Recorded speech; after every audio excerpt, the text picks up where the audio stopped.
When I recorded Were You There for Not Unclean, I intended to do a spiritual on each record, and in between Not Unclean and Itch, I got my hands on a current Peter, Paul and Mary record, and they did a version of Wayfaring Stranger, and I was familiar with the song. I knew Tennessee Ernie Ford's version, and I heard several versions along the way, and I wasn't crazy about it, to be honest. I didn't hate it, but it just didn't sing to me.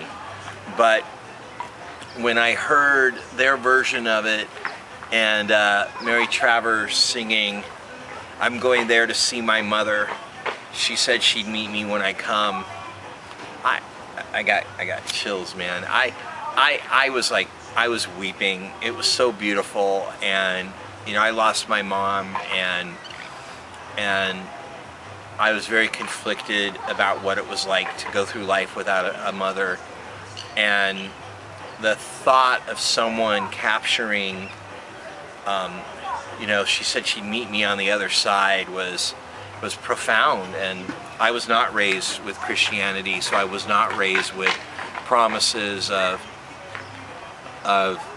don't worry about losing your parents, they'll see you on the other side, they're waiting for you, and they're with Jesus preparing a place for you. And I really haven't heard any other versions of Wayfaring Stranger that say that about the mother. It's usually about a brother, and I believe that was Mary Travis's twist on it, and I was very moved, and maybe she got it from someone else, but boy, when it got to me, I was like, I have to record this song, and I recorded the song very cold. I don't want to say I'm not happy with the recording. I'm not crazy about my vocal. I've come a long way since they're doing the song 800 times. It's certainly made my voice stronger, but I decided to have that industrial noise behind it, and it was an effect that I use also on the song Itch. And again, it was a concept record. I really wanted the record to really sound like a constant state of struggle, which is what Itch was, and Wayfaring Stranger sounds like it's hopeful, wishful, faithful thinking in light of major struggle. And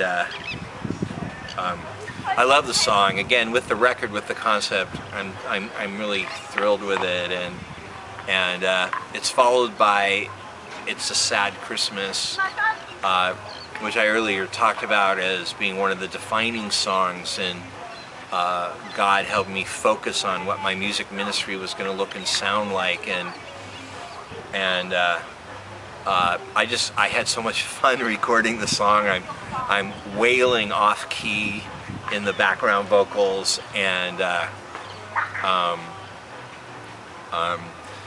to me it's very 70s, very Ziggy Stardust.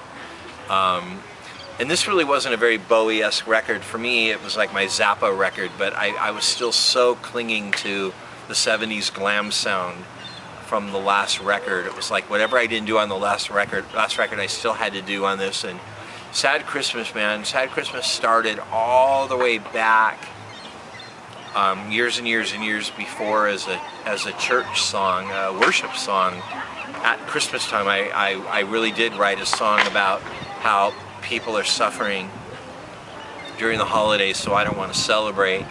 And then when I started working on my music, I just felt like God just said, just do whatever you want, and one day this will make sense. And it was years and years and years and years, but Sad Christmas started out as an a cappella song, almost spoken, and it went through so many changes, and then on that record it just sounds like such a throwback to 70s glam rock.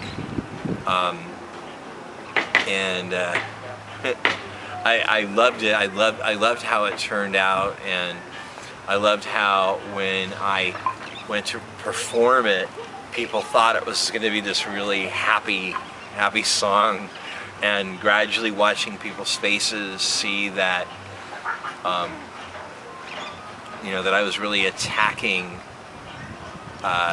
Christian complacency, that, you know, everybody runs around and says they love the Lord, but they know someone, and they know someone, and they know someone who knows someone, knows someone, knows someone, knows someone, and you know, but down the pike, somebody's not being reached, someone's not being loved, someone's not seeing an example, someone's not being saved. So while you sit at home and drink your eggnog and sit by the fire and once again sing that horrible Mel Torme song and open your crappy presents from Macy's, someone's dying and going to hell, well, basically because of you, because you won't get off your lazy ass and get out of your comfort zone and share the Lord with someone. And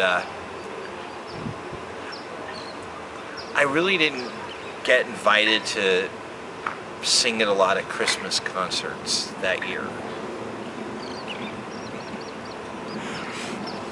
I can't remember what the next song on the record was. I have a list that I'm trying to remember. Oh, okay, I remember now.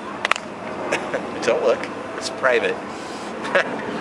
I don't know what's weirder, if I don't know what songs are on my own records, or if I have them just fresh on the top of my head. This record, by the way, was recorded in 2005, and it's 2010 now, so a lot's happened in 5 years. But the next song is also a song that I'm bringing back for not Monsters, but hopefully for the record after it, OK Sex.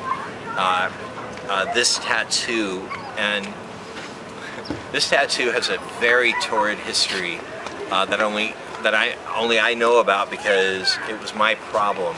But when I recorded the song, I had a horrible throat infection, and I thought I sounded horrible on it. I just hate my vocal, but there was a deadline, and I was just trying to meet it, and it was really, to me, all I could hear is the pain in my voice, and I loved the song. I loved it so much, and you know, it talks about regret, and tattoo is a metaphor for our choices, and our choices in light of Jesus seeing everything that we do, and if we had it to do over again, would we keep anything in our lives? And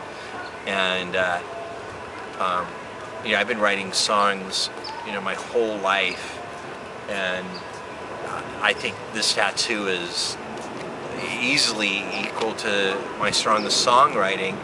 And I expected this great song on the record. I expected it to be the single off the record, and instead it was the one I swept under the carpet. When I went to rehearse the song after I recorded it, I couldn't do it. I couldn't keep the time. I kept making mistakes. It sounded horrible, and so I never performed it live. I never performed this tattoo live, and so that whole year when I was doing all the songs from Itch, I did everything but this tattoo. And years later, when I started playing bars, I had to find songs that were weird, that people didn't know right away I was singing about Jesus, or I wouldn't be invited back. But I didn't want to like not do my songs. I didn't want to like I didn't want to do foreigner songs or something. So I whipped out Heal These People, which was also the song off the previous record that I never did live, and I grabbed this tattoo, and suddenly I was able to come up with a performance version of them that was really effective. And I started doing Heal These People and this tattoo at every single show. And if you think about it, standing in a bar singing Heal These People was amazing. But so many people came up to me and asked about this tattoo and said, you know, you're not really talking about a tattoo, are you? You're really talking about something else. I really feel a lot of pain in what you're doing. And I'm so grateful that God resurrected the song, and now I get to do it again on a future record, and another year singing it.